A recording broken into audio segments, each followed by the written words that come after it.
ડભોઈમાં હાલ કાળઝાળ ગરમી પડી રહી છે. ઉનાળાની સિઝનમાં લોકોને પાણીની સૌથી વધુ જરૂરિયાત હોય છે. આવી પરિસ્થિતિ વચ્ચે પણ ડભોઈ નગરપાલિકા વિસ્તારમાં આવેલી જૈન વાઘા સેટ શેરીમાં પીવાના પાણીની ગંભીર સમસ્યા સર્જાય છે. ડભોઈ હાલમાં કાળઝાળ ગરમી પડી રહી છે અને ઉનાળાની સિઝનમાં લોકોને પાણીની સૌથી વધુ જરૂરિયાત હોય છે. ડભોઈ નગરપાલિકા વિસ્તારમાં આવેલ જૈન વાઘા સેટ શેરીમાં પીવાના પાણીની ગંભીર સમસ્યા સર્જાય છે. સ્થાનિક રહીશો દ્વારા વારંવાર રજૂઆતો કરવા છતાં પણ તંત્રના બહેરા કાનને અથડાઈને પાછી આવી રહી છે, જેના પગલે લોકોમાં નગરપાલિકાના સત્તાધીશો સામે ઉગ્ર આક્રોશ જોવા મળી રહ્યો છે. નવી પાઇપલાઇન નાખી માત્ર ટેન્ડર પાસ કરાયાનો આક્ષેપ થયો છે, પરંતુ ટેન્ડર પાસ કરાવીને સંતોષ માનમાં પૂરતું જ કામ થયું હોય તેવું લાગી રહ્યું છે. પાણી એટલા ધીમા ફોર્સથી આવે છે કે લોકો પૂરતું પાણી ભરી પણ શકતા નથી. એક અઠવાડિયાથી સતત રજૂઆતો છતાં પરિણામ શૂન્ય છે. છેલ્લા એક સપ્તાહથી સ્થાનિક રહીશો દ્વારા નગરપાલિકા કચેરીના ધક્કા ખાવા આવી રહ્યા છે. વારંવારની રજૂઆતો બાદ પણ સત્તાધીશો દ્વારા કોઈ નક્કર કામગીરી કરવામાં નથી આવી.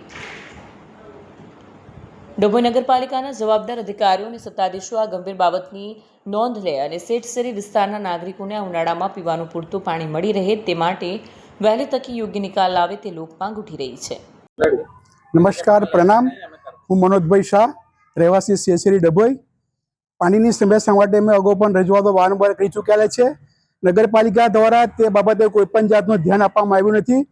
અગાઉ પણ અમે એ લોકોને વિનંતી કરી હતી કે ભાઈ પાણીનો પ્રશ્ન જે છે તમે સોલ્વ કરો, છતાં પણ તેઓ આજ દિન સુધી નવી પાઇપલાઇન નાખી હોવા છતાં પણ સોલ્વ કરી શક્યા નથી.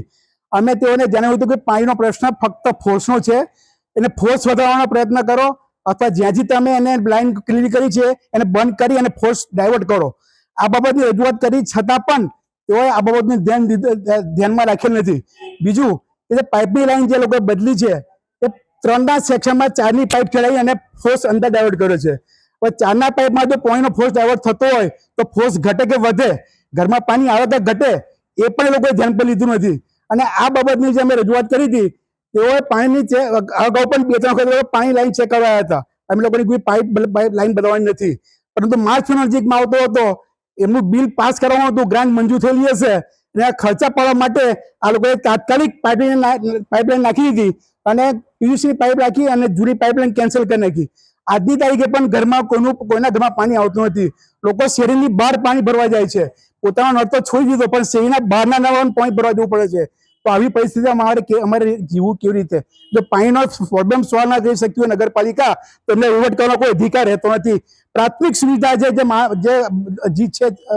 પ્રાથમિક સુવિધાઓ જે છે એ પ્રાથમિક સુવિધા આપવાની ફરજ નગરપાલિકાની છે.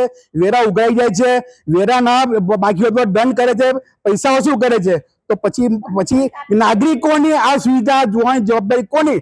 અને શા માટે તે લોકો આ બાબતમાં ધ્યાન નથી આપતા? પોતાના ખર્ચા કરવા માટે તૈયાર થઈ જાય છે, પણ જે સુવિધા પણ પ્રશ્ન છે એને કેમ આપી શકતા નથી? આ એક બહુ મોટો પ્રશ્ન છે. અમે રજૂઆત એટલા માટે કરીએ છીએ કે જ્યાં સુધી પાણીનો પ્રોબ્લેમ સોલ્વ થાય નહીં ત્યાં સુધી વારંવાર અમે રજૂઆતો નગરપાલિકામાં રહેશે. અને વેરો ભરવામાં પણ અમે બહિષ્કાર કરીશું. એની સ્પષ્ટ નોંધ લે, નવું આવનાર બોર્ડ પણ આ બાબતમાં ધ્યાન રાખે અને આ બાબતની અંદર જો પ્રશ્ન સોલ્વ નહીં થાય તો ઉગ્ર રજૂઆત કરવા માટે અમે આંદોલન કરીશું અને સરકાર લગી અમે એની રજૂઆત કરીશું. પ્રણામ. વિડીયો જર્નાલિસ્ટ ફઝલ રઝા ખત્રી સાથે સત્યા ટીવી ન્યૂઝ ડભોઈ.